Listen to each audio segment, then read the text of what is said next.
¿Cómo ves este asunto de un Irán que cada vez amenaza y amenaza y amenaza? Decía una seguidora, una fan del canal, a mitad de la semana, y de hecho hizo un video con ese título, decía, Irán, mucho bla, bla, bla, y Mucho poco bla, bla, pum, bla. pum, pum. Se está enfriando, y entonces hicimos todo un análisis de cómo algunos estudiosos de Irán, que conocen la idiosincrasia chiita, decían, primero, los chiitas, siempre que izan la bandera roja, que significa venganza por la sangre derramada, siempre se vengan, tarde o temprano. Pero también hay una evaluación muy seria de cómo darle el castigo a Israel sin suicidarse, porque enfrentarse a Israel es lo de menos. Lo demás es que te tienes que enfrentar a la maquinaria de Estados Unidos con todo lo que implica sanciones, con todo lo que implica tecnología militar y principalmente, Hugo, que nunca pelean solos, siempre pelean en manada, siempre son montoneros, siempre buscan alianzas y hasta no asegurarse de que entra Reino Unido, de que entra Francia, de que viene España, de que viene Italia, a los que utiliza como peones y los deja una y otra vez embarcados en guerras que inician ellos, la anglósfera sionista, y que los europeos caen una y otra vez de manera reiterada. Bueno, Irán tiene que evaluar muy seriamente que no solamente se enfrentará a Israel, sino a toda la anglosfera sionista y sus subordinados europeos. Pero, Hugo querido, están, con esa incertidumbre están causando que el aeropuerto Ben Gurión esté atascado, que las aerolíneas, 18 aerolíneas cancelaron sus vuelos a Israel. Solo El Al, la aerolínea israelí, ha estado yendo y viniendo, trayendo viajes, llevando gente, tal, tal. Eh, el tema de que 500,000 de personas económicamente activas están paradas, algunos porque están en la reserva y otros porque se tuvieron que desplazar del norte de Israel con los ataques del Hezbollah. Vemos también el tema del puerto de Eilat, que como bien lo decías, los hutíes, el grupo Ansarollah, ha estado también evitando, neutralizando a los barcos que llevan rumbo hacia el puerto de Eilat.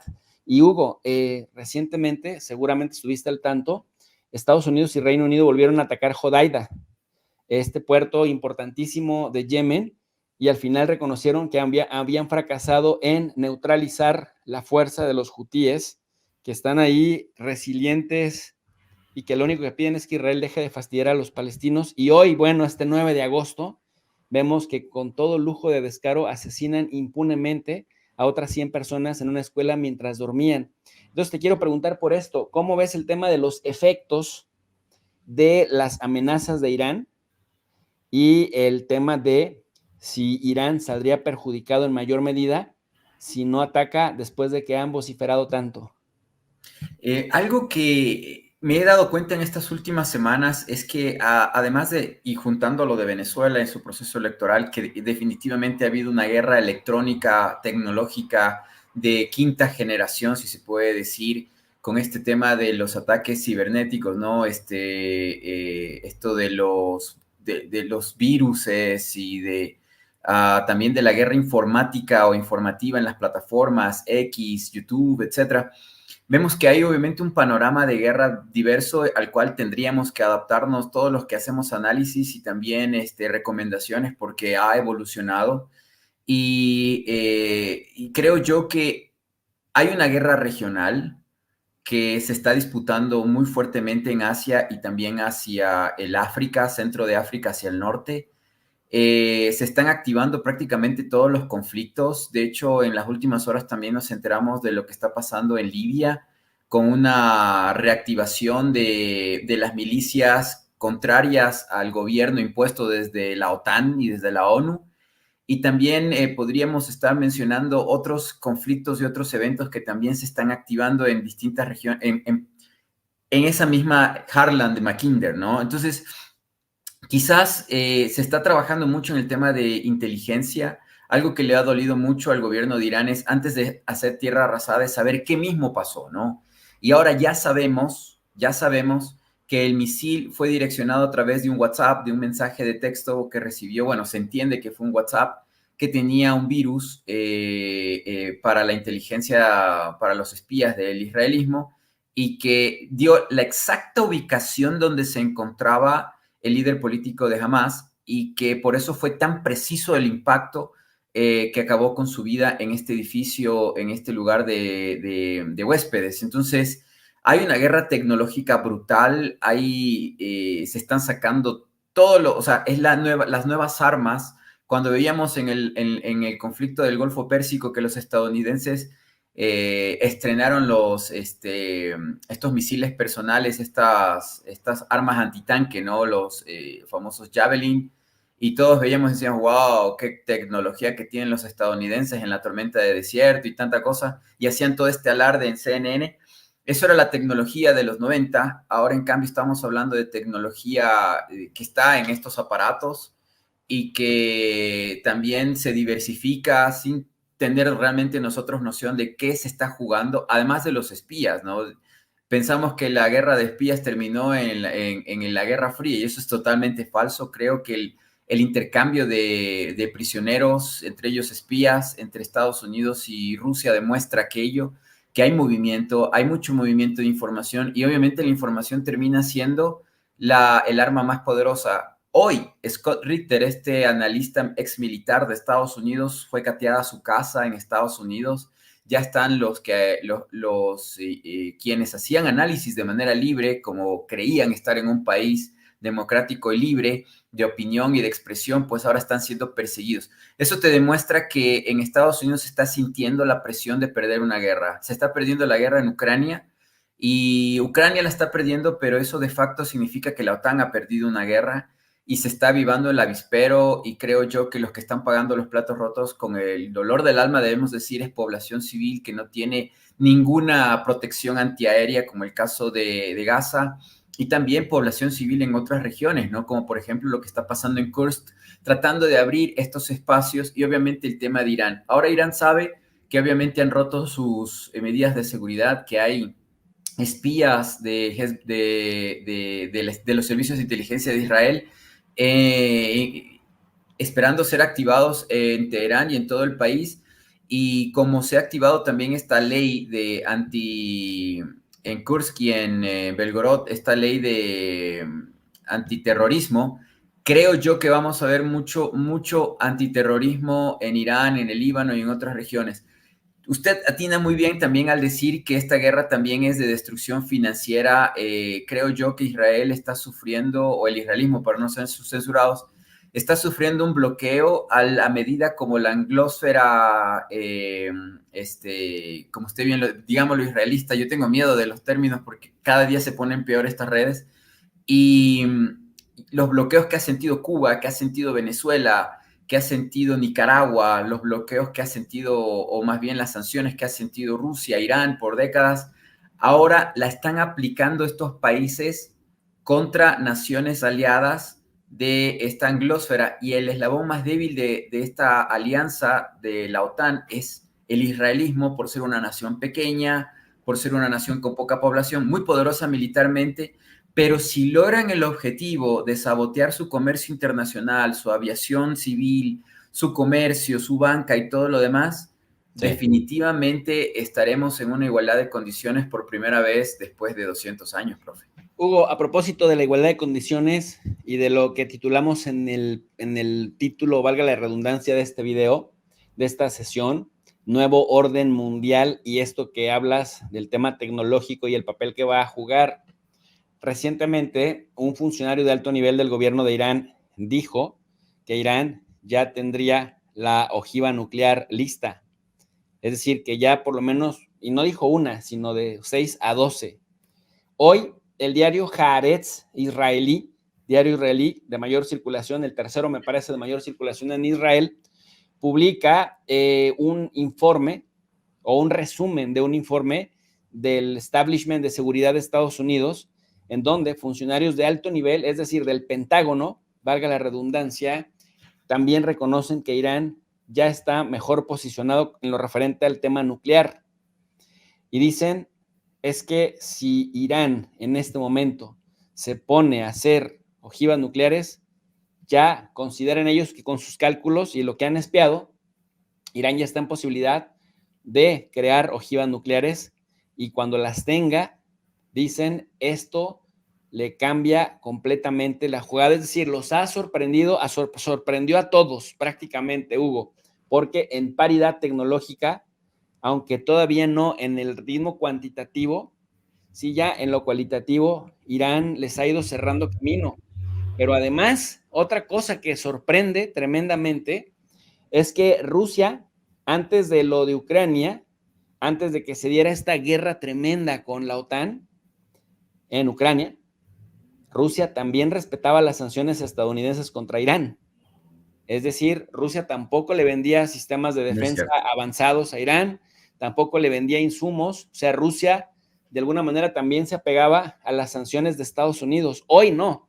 Hoy que Rusia ha visto cómo se le han ido en manada a todos los europeos y el mismo Israel, entonces Rusia empezó a mandar insumos y sistemas de defensa para Irán y decía Hispan TV, ya la relación no es de patrón, Rusia, cliente, Irán, sino es de camaradería y de transferencia tecnológica y de intercambio de conocimientos, en donde Rusia lleva una ventaja de por lo menos 50 años en el trabajo de lo nuclear a Irán. En ese contexto, mi querido Hugo, te quiero compartir esto y luego pedirte tu opinión. Pero es que Irán tiene grandiosos sistemas balísticos. Por eso la preocupación de que tuviera una ojiva nuclear, porque a la gente hay que decirle, no solo basta con que los países tengan ojivas nucleares, sino también el hecho de que tengan sistemas de envío, ¿no? Sistemas de paquetería, valga la redundancia, poder enviar el paquetito a donde lo quieran plantar. Entonces, son muy buenos en la guerra convencional, muy eficientes, pero cambiaría la ecuación porque ahora sí su capacidad de disuasión aumenta bastante. Y dice RT, Irán incorpora más de 2.600 misiles. Fíjate esto, si a Israel ya le andaba el 13 de abril con 300 misiles que cayeron, muchos de ellos de la generación más antigua, y drones entre ellos, ahora imagínate 2.600 misiles, ha incorporado 2.600 misiles que incluyen proyectiles sigilosos capaces de alcanzar a Israel. Dice también RT que la Armada persa ha ampliado su arsenal con misiles de crucero antibúnker. Hoy yo presentaba un programa hace unas horas relacionado justo con esto, querido Hugo, en donde Estados Unidos ya está siendo monitoreado por Irán. O sea, Irán desarrolla tanto la tecnología de los De los drones, barcos, sí. una incalculable cantidad de drones que observa los pasos de Estados Unidos. Entonces, ahora que dicen que la Armada persa ha ampliado su arsenal con misiles de crucero antibuque de alto poder explosivo que no son tan rastreables, pero al mismo tiempo que Irán sí está rastreando los movimientos de las fragatas, de los buques de Estados Unidos, pues esto cambia la ecuación, porque ha integrado 2.640 sistemas de misiles, drones y otros equipos de combate en sus fuerzas navales, y ha hecho hincapié en nuevos misiles de crucero antibuque equipados con ojivas altamente explosivas que son indetectables. Entonces, Hugo, esto en cuanto a la paridad tecnológica o el acercar todavía más el tema de la paridad tecnológica, ¿qué te indica? Y esta alianza con Rusia, es decir, Rusia se le está cobrando a Estados Unidos e Israel por el apoyo que Estados Unidos e Israel le han dado a Ucrania, o cómo se beneficiaría Rusia de que Irán los mantenga entretenidos. Aquí hay que tomar en cuenta que quien se mete en medio de estas guerras proxy se puede beneficiar de transferencia de tecnología. Y eso lo estamos viendo con Irán, lo estamos viendo con Venezuela. En su momento también Cuba tuvo ICBMs, estos misiles de largo alcance que podían llegar a Estados Unidos. Pero obviamente negociaciones entre la Unión Soviética, Khrushchev en ese tiempo con Kennedy, dejaron desprovistos de tecnología, hasta de tractores. O sea, los soviéticos dejaron a Cuba, perdón, desprovistos de todo, y ahí fue el bloqueo y la decadencia de Cuba. Entonces, en esta nueva época, como usted bien dice, creo que se han aprendido las lecciones de muchas naciones que han sufrido las consecuencias del bloqueo, de la sanción, de la guerra, de la persecución, y obviamente la Federación de Rusia es una de ellas, que por allá a inicios del 2000 había un presidente todavía con cabello, Vladimir Putin, que quería ser parte del club de los amigos, del G7, del G20, incluso llegó a decir que quería ser parte de la OTAN. O sea, cómo fue cambiando su perspectiva con tantos acontecimientos que han ocurrido en este siglo que han cambiado mucho la realidad de las cosas, ¿no? Recordemos, por ejemplo, cómo las revelaciones de Edward Snowden revelaron de que Angela Merkel, antes de ser canciller, ya había sido por años monitoreada por la inteligencia de Estados Unidos, sabían todos los secretos de ella. Ahora me pasaron datos, es que se están pasando datos personales de una forma impresionante. Por ejemplo, el escándalo de Annabella Baerbock de hace pocos días. Parecería Perdón, ser... Hugo, perdón. Nada más para poner en contexto a la gente. El escándalo de Annalena Baerbock, la ministra de Exteriores de Alemania, es que cuando viaja al continente africano, pues dicen que la que no come negro no va al cielo, ¿verdad? Y que tiene un Tal cual. gigoló de estos muchachos que se dedican a darle placer sexual a las mujeres que los contratan, solteras, viudas, casadas, que buscan placer sexual. Y Y su derecho está bien. el mismo gigoló salió a decir, ella me busca, incluso aunque tenga que viajar yo a otro país, me lleva hasta Sudáfrica o a Uganda o a donde ella venga, y Y mucho entonces yo la dinero. alcanzo y nada más pasamos una sola noche, pero qué noche, ¿no? Y termina ella pagándome y entonces ya me voy a otro lado y ella sigue su vida cotidiana, pero ella está casada en Alemania. Claro. Entonces te das cuenta de que, ¿por qué se filtra esa información? Seguramente, ¿por qué ha sido tan sagaz Baerbock? Porque realmente su manejo de las relaciones exteriores de Alemania ha sido terrible. Lo peor que ha podido pasarle a Alemania desde que yo tengo uso de razón es haber tenido una representante de las relaciones exteriores de Alemania como ella. Están destruyendo la industria alemana, la están llevando a un caos y a una recesión muy acelerada. El caso de Borrell, por ejemplo. ¿Qué no le sabrán a Borrell para salir a decir que es un jardín a Europa y todas las cosas que ha dicho, ¿no? Y así sucesivamente. O sea, algo tan simple y sencillo también, por otro lado, como lo que recién ocurrió con Fernández en Argentina, del que menos mal le dimos bien duro, todo el tiempo criticamos y hablamos re mal de él porque no Dos era veces hubo, dos escándalos. dos El de escándalos. la amante con la que se está tomando una cerveza en la Casa Rosada y que se dicen te amo, yo también te amo, esa, y el divorcio de la esposa que lo acusa de violencia en Por razón de maltrato físico. Y este hombre que físico se daba de progresista. Al y de punto que voy feminista. es, todo eso sale por el celular, porque se pudieron meter en el celular de ella, de la ex esposa y de todo el círculo cercano a través de programas. Todo esto para indagar cuáles eran las conexiones de Fernández en un tema de seguros, un escándalo de seguros que realmente si se levanta el peronismo nuevamente de todo esto, en verdad yo no entiendo a los argentinos. Pero volviendo al asunto, estamos en una época como la que decía la Biblia, perdón que lo mencione, pero todo secreto se sabrá, no habrá nada que sobre el techo de una casa no se pueda decir, y ese es el Internet de las cosas, y ese es el saber manipular y manejar las seguridades y controles de estos aparatos, y por eso es que Estados Unidos pone controles estrictos sobre programas que no son de fabricación de control de las empresas que ellos tienen, ¿no? La Google, Facebook, etcétera, ¿no? Esta guerra es la que se está viviendo ahora, y si uno se da cuenta, en Rusia, por ejemplo, desde hace varios años han trabajado de una manera interesante para que ellos tengan el Internet de las cosas propio. Ellos tienen VK, tienen Telegram, tienen algunas estructuras en donde las rusas y los rusos pueden comunicarse y hay control allí. O sea, o más bien no hay transferencia de información o una vulnerabilidad de la sociedad, como por ejemplo en el caso de Venezuela. El caso de China, lo mismo, tienen suficiente cortafuego y tienen todas las redes propias para no necesitar de redes externas. Pero ¿cuál es el ejemplo de Europa? Cuando alguna vez hicimos el comentario aquí de que Europa no poseía un Internet de las cosas y nos dijeron, sí, si en mi casa, creo que salieron algunos españolistas, leí el chat después en los mensajes abajo, dentro de los cientos o miles, yo tengo banda ancha, ¿qué te pasa, Sudaca, que no sabes de lo que hablas? ¿Qué red social tiene Europa que sea internacional o mundial? ¿Qué tecnología o qué plataforma tienen para hacer comercio electrónico como Amazon o como tiene ahora Temu, que está destruyendo Amazon en el propio Estados Unidos y es chino? No tienen nada.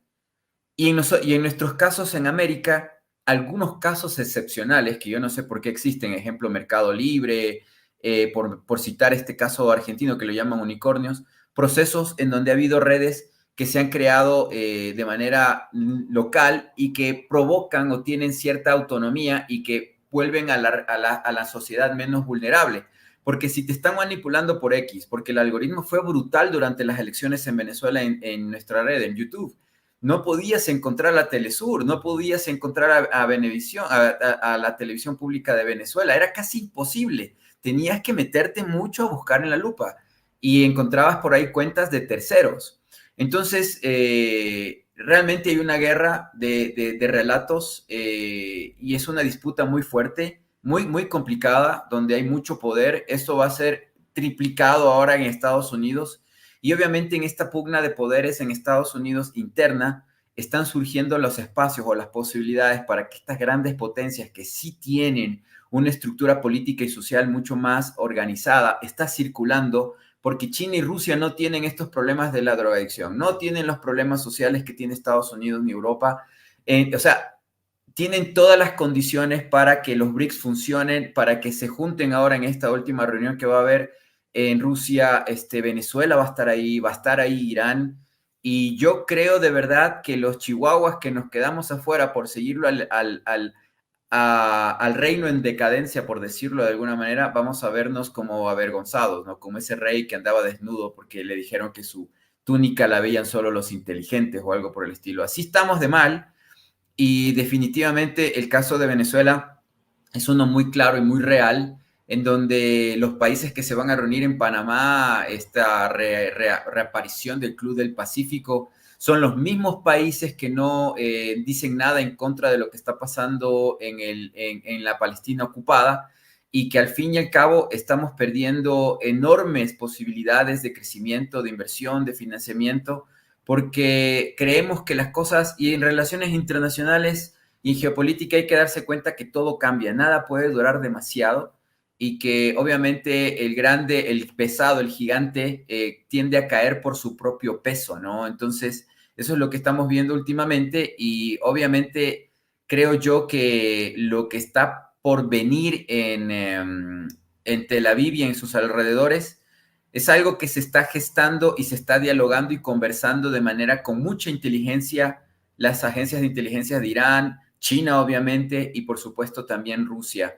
aunque los hayan querido avergonzar con el tema de la invasión en Kursk y en Belgorod, de que supuestamente la inteligencia falló, pero la misma inteligencia rusa dice que los satélites espías de Estados Unidos, que habían prometido no involucrarse dentro del territorio de Rusia, le han pasado información confidencial que no debía haberse pasado al lado de Ucrania, lo cual involucra también estos satélites. Y quién no quita que de repente en algún momento, en vez de atacar y matar civiles, van a atacar y a destruir estos satélites que están en el espacio. Eso ya está advertido.